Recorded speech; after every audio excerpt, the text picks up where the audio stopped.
Hello guys, এ দেখো এখন সকালবেলা আমি এখন বেগুন দিয়ে আর এই দেখো মাছ দিয়ে একটা তরকারি করব।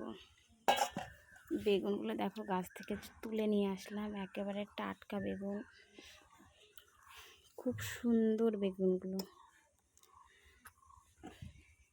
তোমরা যদি এই বেগুনগুলো খেয়ে থাকো কিংবা এই বেগুনের নাম যদি বলতে পারো তাহলে প্লিজ কমেন্ট করে বলো।